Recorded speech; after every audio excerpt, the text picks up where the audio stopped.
Hey guys, আসসালামু আলাইকুম, welcome to the back to the channel. আজকে দেখাবো একটি ডেল সিরিজের একটি ল্যাপটপে কিভাবে আমরা ল্যাপটপটি হার্ড ডিস্ক থেকে এসএসডিতে আমরা আপগ্রেড করতে পারি। আমাদের অনেক সময় আগের যে ল্যাপটপগুলো আছে সেই ল্যাপটপগুলোতে হার্ড ডিস্কে উইন্ডোজ দেওয়া থাকে বা হার্ড ডিস্ক ল্যাপটপে ইউজ করে থাকি।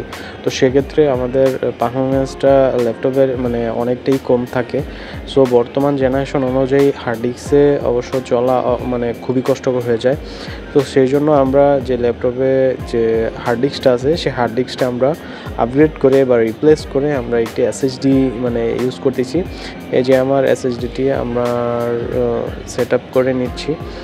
আমরা এই সিরিজের ডেল সিরিজের যে ল্যাপটপগুলো আছে সেই ল্যাপটপগুলোর ক্ষেত্রে এরকমভাবে আমরা এসএসডি চেঞ্জ করতে পারি।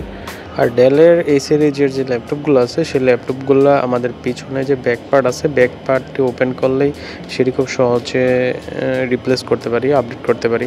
সো এইভাবে ব্যাক পার্টটি এভাবে যে লাগানো হয়, তা লাগানোর পরে আমাদের মানে পুরো কাজটি সম্পন্ন হয়ে যায়। আপনারা যারা এরকমভাবে বাসায় বা নিচে চাইলে যে হার্ড ডিস্ক আছে হার্ড ডিস্কটি চেঞ্জ করে এসএসডিতে রূপান্তর করতে পারেন।